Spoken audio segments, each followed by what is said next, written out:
friends, to the Barriers and Breakthroughs show. We also call it the B&B show. I'm Rochelle Payne Baum, the Pain Whisperer. I'm a physical therapist, and I love to help people fix their pain. I had a lady call me this week. Her hip is hurting her. I'm super excited to meet with her tomorrow because I know I can help her with her pain and figure out how she can move on and move and progress forward. Is something very simple, and so saves you a trip to the doctor, saves you money. So if you have some kind of pain that you want to be fixed of, or don't have time to go to the doctor, make sure and message me on Facebook. I'd love to help you fix your pain. So I'm super excited this week because I've been super excited to hear Stephanie Allan with her new book that she came out, and we interviewed how many months ago? On Valentine's Day. Okay, wow, you have a good memory. Oh, yes. So it's been a few months, and she was coming out with this book, Listen with a Purpose.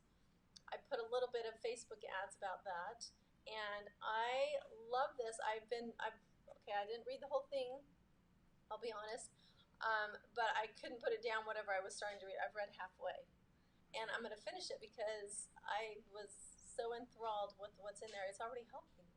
Did you know that?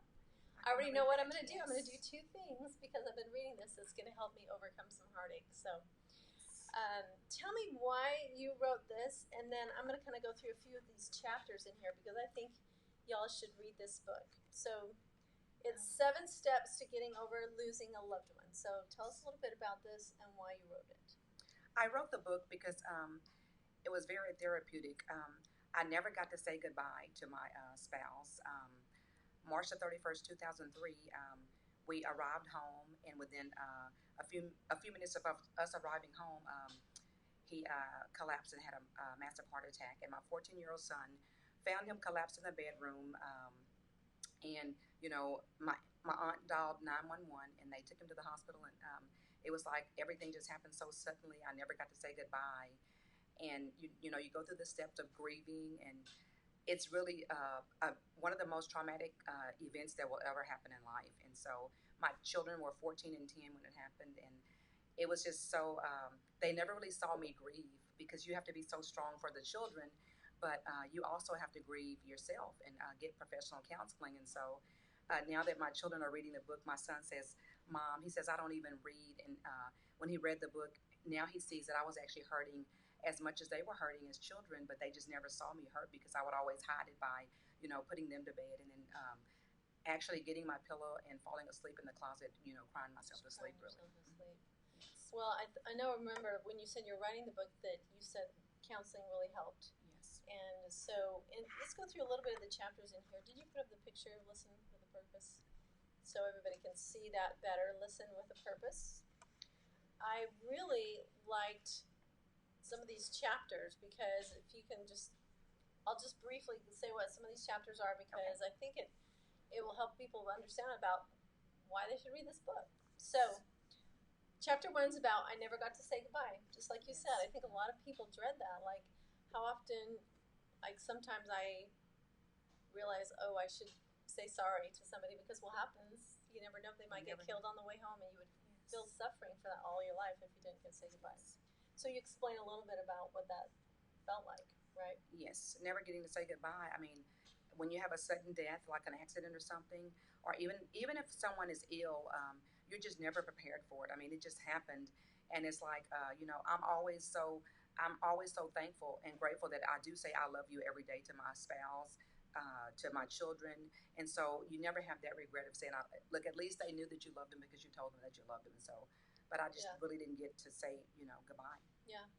This chapter 2, the not so perfect Monday. So at the beginning, you kind of summarize a little bit about going through that experience. But then I was like, when I was reading, I was like, wait, you're not telling what happened. I want to know what happened, how did it happen.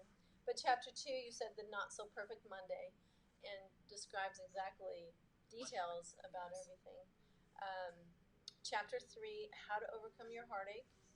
That was really interesting to me because somebody going through trauma, that was one suggestion that you did that I'm going to do, where you actually wrote letters to your husband, right? Yes. Explain a little bit about that. I thought it was great. Actually, my kids and I, we had a box. We had a special box, And although we knew he could not read the letters, it was our way of, of keeping the memories alive. So we would each write letters and we would place them in this box, in this special box. And then when we would get sad, we would get the box out and we would read the letters and we would sit there and actually by the time we read the letters, we were laughing and, it kind of helps you forget all about it. But it's a really good thing to do if you have children because a lot of widows are left with children. Right. And so that's a great exercise. I just think that will helps you process things better and look at the good things, like you reminisce about positive things that happen, and so that helps you feel positive emotions. Yeah. So going through your emotions, chapter 4, where like explain a little bit about that when you said that you try not to show your emotions. Sometimes you were angry. You said that God took it away. Yes, it was not preparing you. Yes, because I was not prepared at all. But my son had actually been having some visions about, premonitions about his dad passing away. It just didn't happen the way that my son saw it. And so when it happened, I still remember my son kneeling next door by a relative's vehicle, and he was just like in a daze, and he wasn't crying or anything. It's because God had already prepared him for what was going to happen. And so, but just going through your emotions, it's like it's something that you never really get over. But you just have to learn to cope with it. You just have to keep praying and just keep the faith and just know that God is going to get you through it. Because I mean, there's no look. I couldn't imagine anyone else that could help me besides professional counseling is very important. A lot of people think, oh, I'm okay. That it's you're like weak if no, you do it, right? It's not. And so you have to go to counseling. You have to seek professional help. Other people can help you, but it's like no one can help you like a professional. And so you must go to counseling, especially if you have children and even yourself. A lot of people think, oh, I'm okay, I'm good. It's like, no, I'm telling you that you're not good and that you're not okay. I don't care how strong you think you are. Everyone needs counseling. I agree. It really helped me. I think a lot of times we go through trauma, and so you just stuff it down, or you're in denial. So those kind of fears you bury, you hide away, but something else might trigger it, and then something really bad might happen, right? Like you have a breakdown, depression. Or depression. I went through depression and just really didn't want to get out of bed because it's like, what's the use? You just really want to just crawl in a hole. And one day, the Spirit told me, it's like, you have 2 children. And so I finally had to just get over it. I had to stop feeling guilty for panicking because most people, although I knew CPR because I worked at a hospital for 21 years, but when it happens, you just go blank. I mean, you just panic and you just don't do what you should do. And so for the longest time, I went through this, this guilt. For the longest time, you didn't do the right thing. Yeah, that I didn't do the right thing. You should have did this. You should have did that. And then when I realized there was absolutely nothing I could have done that was going to change what God had already planned. I mean, God's plans are God's plans, and so you just have to accept them. You get angry, and then you go back and forth with yourself, and you go through denial, and and it's a hard thing to accept. But I mean, you just must accept it and must move on. Yeah. And just trust God. And, yeah. I know we talked about that, going through your emotions, where that's hard when you keep thinking, I wish I would have done this, or I should have done this, and you just went into like, where you're not a stupor, but where you actually kind of you're just kind of stuck. You're actually just sabotaging yourself and just kind of just holding yourself hostage because it's like the enemy does not want you to move forward. So you have to let it go in order to move forward. But sometimes you just kind of go back and forth with yourself. You'll be doing okay for a few weeks, a few months, and then all of a sudden you're back to square one. And so it's kind of like that's actually the grieving steps. It's like there's so many steps, and you just kind of go Tell me, back and forth you're the with writer, yourself. so you have the word, and I can't think of the word. When you go like in shock, Yes, I couldn't think of the word. Okay, so you were in shock, and so you just like couldn't think and how to process and everything of when to do that. And most people go into shock. Like my twin sister, her daughter drowned, and she just didn't even notice when they were doing CPR that she had a big gash in her forehead, and so she just didn't realize that's probably why she drowned, because she hit her head and went unconscious, and it wasn't that she wasn't to be blamed, like, she didn't teach her how to swim or didn't get there fast enough, So, yeah, when you go into shock, sometimes you just can't blame yourself for that. You can't even think really. It's like you don't react. You just react by just panicking. I mean, any human being does. You can't practice for that, No. Yeah. So you said your circle may change. So that was chapter 5. I have not gone to there. So Some people might have judged you. You felt like you might have been judged a little bit. Explain a little bit about Actually, that your chapter. circle may change because sometimes you just kind of you have this circle, this crowd of people, and they're always giving you what they think is the best advice, telling you to get over it. Even it's been years. Get over it. Yeah. You're remarried. It's like, what you can't tell me to get over something that you haven't gone through. It's like when you walk in my shoes, then you tell me to get over it. But it's like I have two children that look identical to their dad, so it's like, how can I just get over it when I'm looking at him every single day? And so, yeah. So that's very interesting. Okay, chapter 6, the rainbow in me. The rainbow in me. I pray a lot. I pray like every single day. I pray everywhere, all day, every day. And when I pray, I sincerely, I'm very specific about my prayers. And I was walking in my office, at home, and I looked up, and I was on my exercise ball, and I looked up in the ceiling, and there was a rainbow. And it happens to me often, on several occasions. And so I just, and that's just God's way of, that's God's promise. He's telling me it's okay. You're going to be okay. And so you just have to trust his promises. And that's what I do. I just lean and depend on him for everything.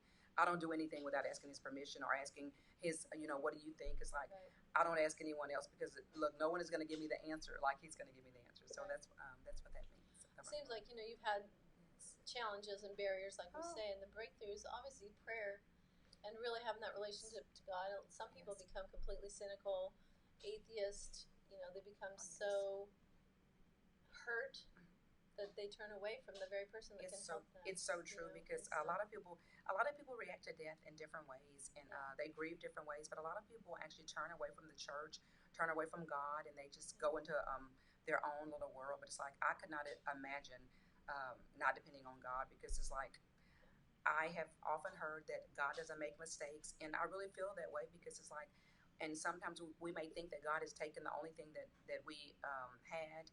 But God never takes anything away from you without giving you something better, and so that's what I always, realize. What has He given you better? He's given me another wonderful husband. Yeah, let's put up a picture of her awesome husband. That's your book signing. Right? Yes, he's given me another wonderful husband, Ronald. Yeah, I've met him. Met him in Reno, Nevada at the bowling tournament. And they met bowling. Yes, we did talk about that last time. Yes.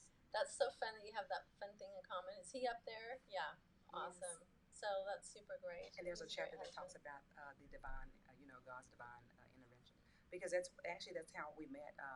And it was God's divine intervention that had us meet, because we actually lived an hour away from each other. But had I not been in Reno, Nevada, we would have never met. And I often say that Dennis, my deceased spouse, had something to do with Ronald and I meeting, because everyone knows he was a gambler. He loved to play blackjack at the boat in Lake Charles. Yeah. It's no secret. And so anyway, I was reading an article once about dreams and visions. And so anyway, it says that your former spouse could have something to do with you getting with the spouse that you're with. And so I thought that was really cool, and I really believe it. I do too. I really believe it. I believe there's people that they go to the other side. We can't see them, but they're there. They love us. They're still there to watch over us, kind of like a guardian angel. Yes, they are.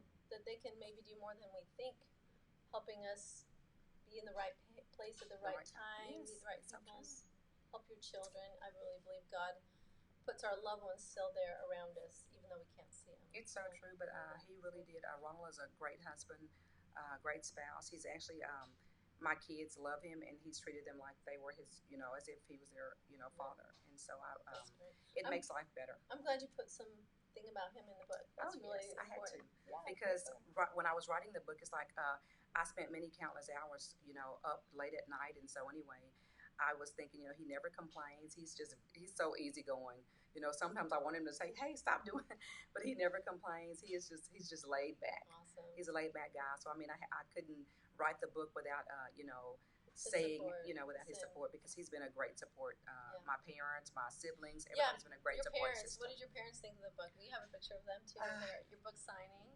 Yes, my dad actually, my mom and dad both really enjoyed the book, told me how proud they were of me. My sisters, every one of my siblings, everyone that has read the book, everyone cried, and they're like, they just cannot remember they just cannot believe that I remember every detail. Awesome. I mean, I remember that day like it was yesterday. Even the not so important things, I just remember it. I mean, it's something that you never get over. You never get over. Yeah, I mean, I really felt touched when I read the book. I was halfway through, probably cried towards the end. I know.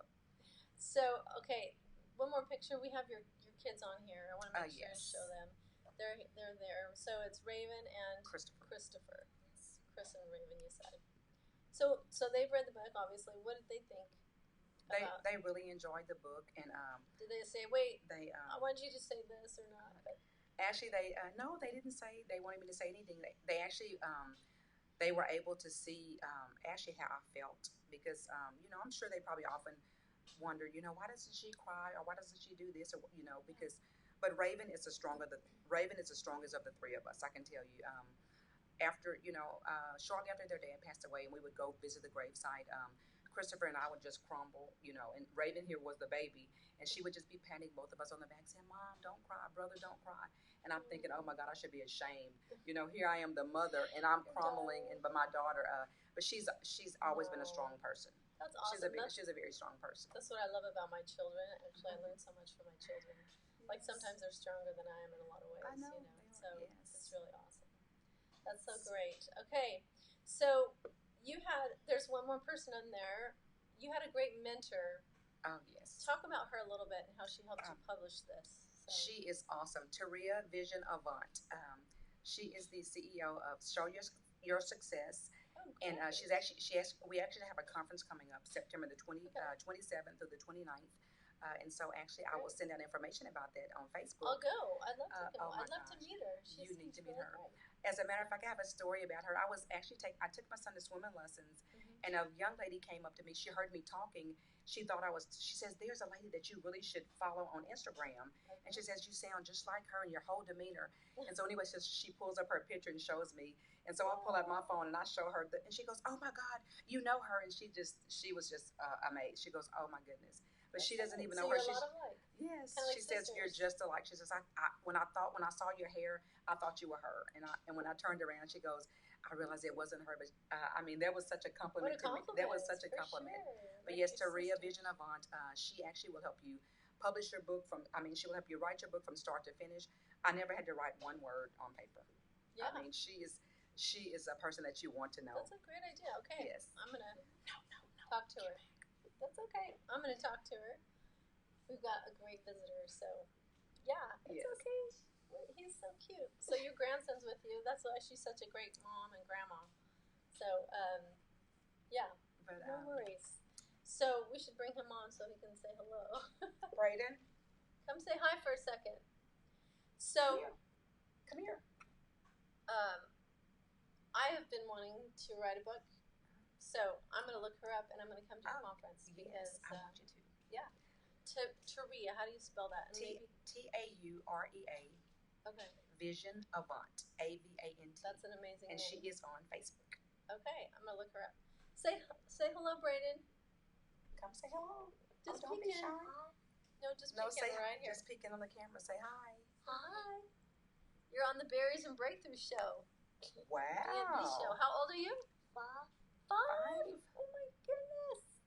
I have a 5-year-old that's going to be 6 and he's probably like this tall. Wow, you must eat like great food. And are you going to be a football player maybe? You look like you're going to be great. When you go to kindergarten? This year. So whose son are you? Whose son are you? My daughter's. Okay, Raven's. so your mom's Raven. Yes. Oh, cool. She sounds really cool. I hope to meet her. Well, thanks for joining us.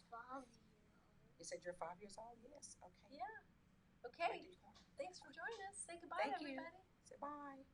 Bye. Awesome. Yeah, we'll tell Raven I'd like to meet her sometime. So okay. She sounds like she's super awesome. Okay, well, speaking of publishing, I have your new book that's coming out. So just give us a little preview. You sent me this pre-order. Go ahead and put that up right quick. Okay. Yeah. Yes, the new book that is coming up. It's a collaboration book, and it's myself and six other women that are co-authors. We will each write one chapter of the book, and it's women that have been through life-changing situations. They've had many obstacles, but they overcame those obstacles, and they're doing very well, very successful women today. And so the book is going to be very, very powerful. And I was telling them, three of them has already decided they want to write their own book. You know, Yeah, right. they only get to write one chapter in this book, but it's kind of like breaking the ice type. Oh, and so it's actually, it empowers them to write their own book. And that's So the whole cool. purpose of breaking the ice. And so they're really excited. Dang, should we do 6 people on the B&B show? It would be so nice. That'd be super We should fun. have like a panel. Or I'll have a month and a half set up. Yes, it would be so nice. Let's do a panel. That sounds super fun. It would be. Like, Okay. like the ladies' luncheon. Yes, It would be awesome. Oh, yes, Yeah. it was awesome. Super great. I know. It's fun to meet great people and women. It and is. Get yourself out there and learn from each other. It really is. But I tell you, So- I encourage everyone that has gone through a traumatic situation to just write a book, because writing, it really helps you. A few days I had to walk away from the computer though, because actually it was kind of like reliving it all over again. Yeah, kind of overwhelming. It was kind of overwhelming, and some days it actually made me see and realize how my son, when we did go to counseling, my son would always, when she would ask him certain questions about, what he would say if his dad was here, and about how he felt, he would get really angry and he would get really emotional and didn't want to answer. And so then he didn't want to go anymore. But as I was writing the book, I actually I was thinking, wow, now I know exactly how Christopher felt when he was, whenever she would ask him questions, because he's not here. Why are you asking those questions? But she was asking those questions because it was to help him. You have to talk about it. You have to get it out. Otherwise, it just stays buried inside, and And you don't know how to process it and overcome it. So, and writing's a very good way to do it. It is. So, that's And it great. makes you stronger. You grow. Yeah. You grow and you get stronger. So the next time something like that happens, you don't panic, and you actually just. I'm very strong about things like that, right now, and I can tell that I have really grown stronger in my faith because of that. Yeah, you have awesome faith, and you spread that wherever you go. Yes, That. always. And you tell people you love them and all that kind of stuff. Yes. So that's great. I love Stephanie. I'm so glad that we're friends. So. I know, me too. Sisters. Yes. So, okay, what's next? She does so many great things. What's on the horizon here? Well, besides your book. Besides my Yeah. book, well, I travel. Bowling. Okay, yes. So do we have a video for the bowling? No, we don't. We never could get And then it what right. was the karate? Do we have the karate video? Like, she does great stuff. Okay, we'll show it. It's not the best quality, but let's just show this. This is fun. I was actually at a networking event, and the guy that does martial arts was there, and so anyway, we went over, and it was so much fun. That's where we spent the majority of our day, was at the booth.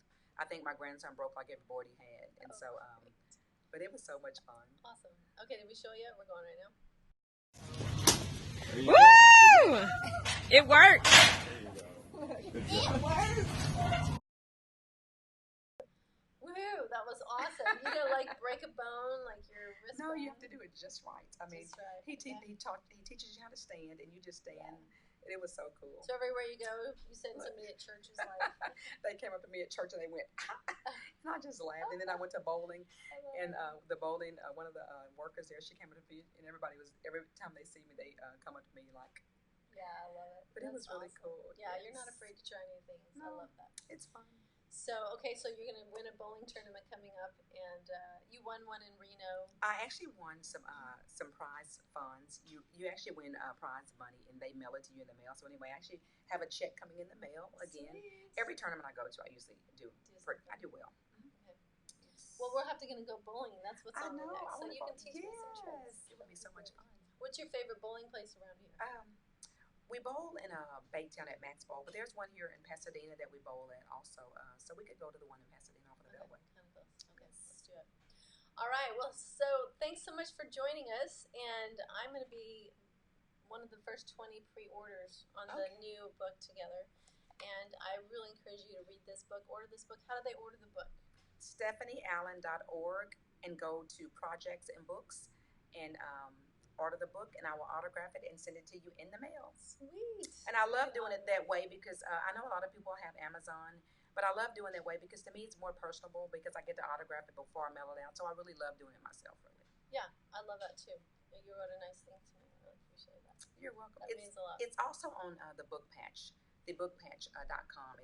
You can find the book also. Okay. But if they order directly from StephanieAllan.org, I like to do it that way, so I can send the book out. Did we post that up there? So we'll do another little highlight so people can get that and make sure and order that. So I would encourage you all to also send in what you think of this book in the next week or two when you get it, and send that to me or send that to Stephanie, because I'm sure she'd really appreciate your feedback. And they can also reach out to me on Facebook as well. Okay. I'm on Facebook. And on Facebook. Yes, Stephanie Lee and Allan on Facebook. You can reach out to me on Facebook or through Instagram. Yeah. And so there's. Yeah. And share it with somebody else. So. I have to tell you a story. Okay. I had someone. I had a young lady. She emailed me. Saw me on Instagram, emailed me for a book, and so anyway, it was the weirdest thing. She had lost her spouse, and so I autographed a book and sent it to her, and she emailed me back and told me how much it had helped her. It's been 6 months, and she lost her spouse. Wow. And so the book has traveled around the globe, helping so many people. Yeah. It's actually, hey, that's the purpose that God created it for, and I'm so glad I was obedient to Him because it has helped so many people. My best friend's husband, same thing. So I'm going to send this to her. So. Okay. Well, thanks so much for joining us on the Barriers and Breakthroughs show. Thanks so much for coming on again. Thank you for having me again. And maybe when your next book is out, we're going to do our panel. So I'm super excited to have you on again. Great. So this is a great gal get to know. Order her book, Listen with the Purpose, and see how it helps you in your life. Let us know. We appreciate that. Next week, we have a great guest coming on, Pamela. She's an attorney. Okay. You met her, actually. And she is going to be on the Bears and Breakthroughs show talking about being a woman, being an attorney, and some of the barriers that you have with that. So tune in next week, next Thursday, 8 p.m. I'll put out a Facebook post. Also, we have a YouTube channel. So go to the Barriers and Breakthroughs YouTube channel. You can see your previous show that you had. And all of our shows, your episode, I think 43, 44, we're almost to 50. Make sure and tune in our YouTube channel, Barriers and Breakthroughs Show, and watch us there. Scroll around, see what awesome speakers we've had. So, all right. Until then, we'll see you next week. See you later. Bye. Bye.